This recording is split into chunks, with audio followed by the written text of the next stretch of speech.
Halo sahabat Gogolers, gimana? Masih aman gogolerannya? Kuota aman? Eh,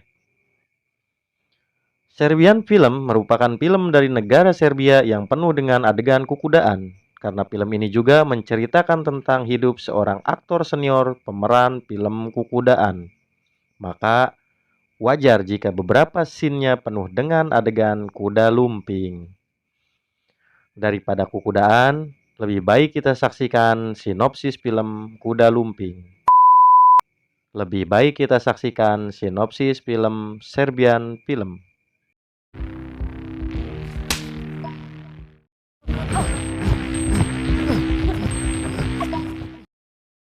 Cerita dimulai dari adegan kuda lumping, tapi kita skip aja. Karena kuda lumping mah makannya beling. Cerita diawali dari seorang bocah yang bernama Petar. Dia sedang menonton film Ultraman pemersatu bangsa.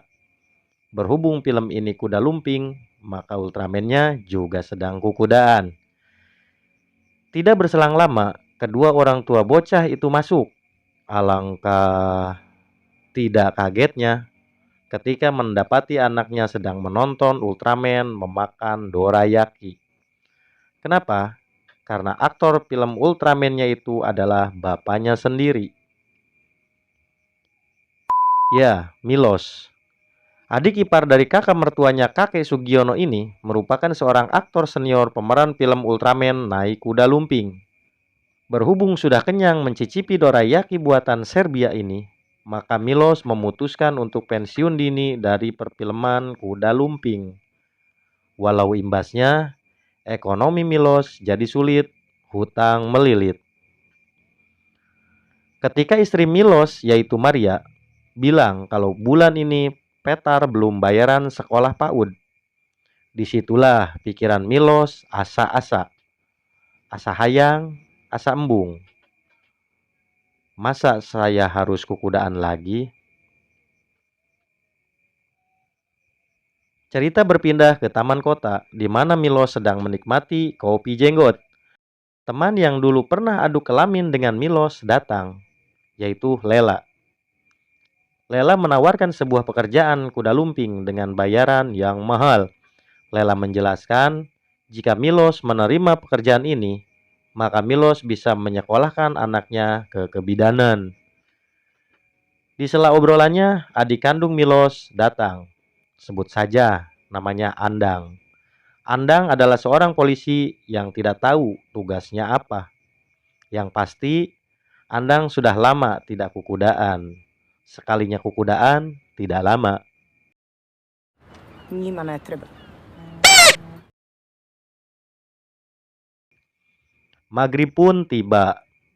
Milos dan Maria mencoba menidurkan Petar sore-sore. Karena malam ini ada garapan sawah yang belum ditalektor. Milos bercerita ke Maria kalau si Lela mengajaknya kerja jadi kuda lumping lagi. Tapi Milos asa-asa kembali. Asa mangkreng, asa peluh. Asa mangkreng, asa peluh. Sebagai istri yang baik dan mendukung kerja keras seorang suami, Maria pun menawarkan diri dihantam suaminya untuk membuktikan dan meyakinkan bahwa Milos masih mampu menggarap sawah.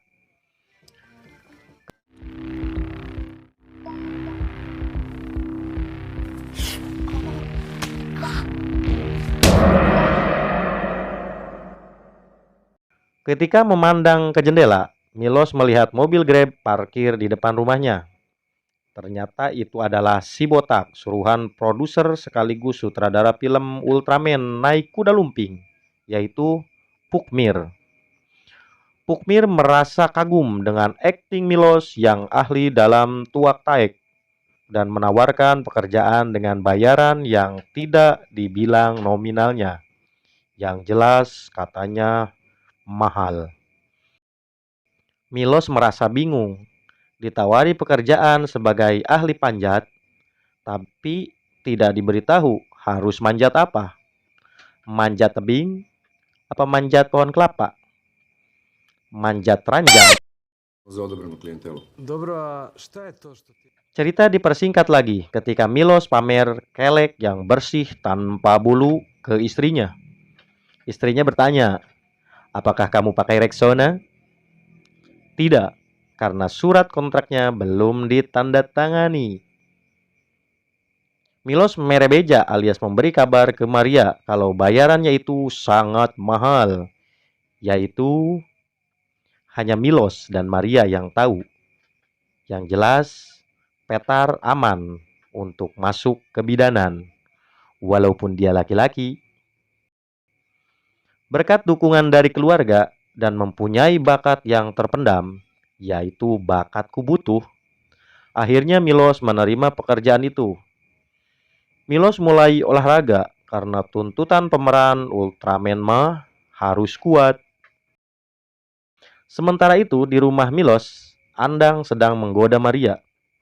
Dengan lurak-lirik ke bujurnya Maria, Andang hanya bisa menelan ludah, tanpa bisa menggarap sawah. Dan pada akhirnya, tanganlah yang bekerja. Kicik terus, kocok terus.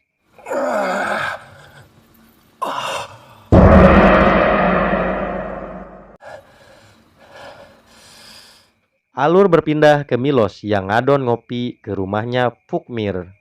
Milos pun sekali lagi menanyakan perannya itu. Tapi jawaban Pukmir tidak memberitahu. Syuting film pun dimulai. Seperti biasa, Milos dijemput supir Grab si botak. Di scene ini saya bingung harus kasih narasi apa. Jangankan saya, Milos juga bingung. Syuting apa ini? Ada wanita, ada anak perempuan.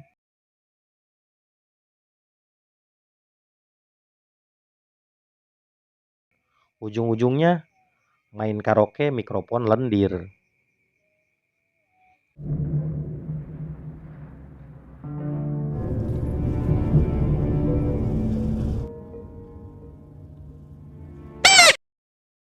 Cerita dipersingkat lebih jauh.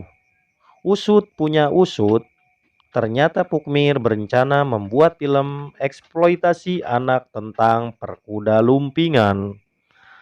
Spontan Milos menolak meneruskan pekerjaan ini. Karena bagaimanapun Milos adalah masyarakat yang bermoral dan beradab.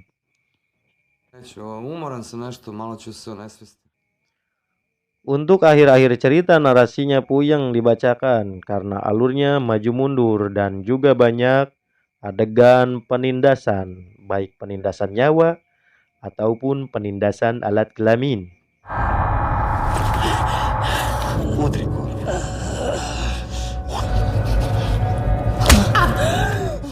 Jadi intinya Milos dan Lela, temannya Milos Rea, menolak melanjutkan kontrak film ini. Merasa kecewa dan marah, Pukmir membunuh Lela dan menyuntikkan obat kejantanan kuda ke Milos.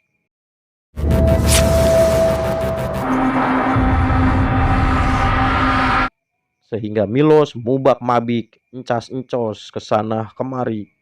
Sampai-sampai anak dan istrinya juga digulang gaper, diencas-encos sedemikian rupa.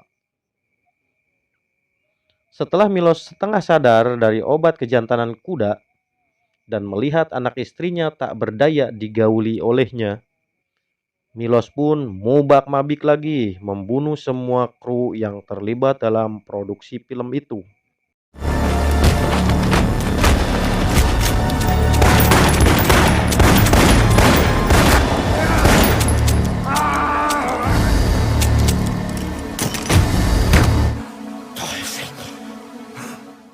Ending film, Milos, Maria, dan anaknya bunuh diri dalam satu pelukan.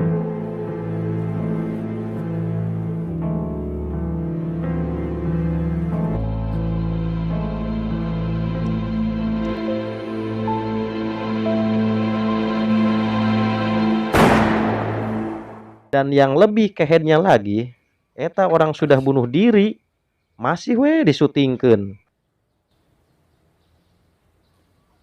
Ais. Hikmah yang bisa dipetik dari film ini adalah harta yang paling berharga adalah keluarga. Istana yang paling indah adalah keluarga. Tamat.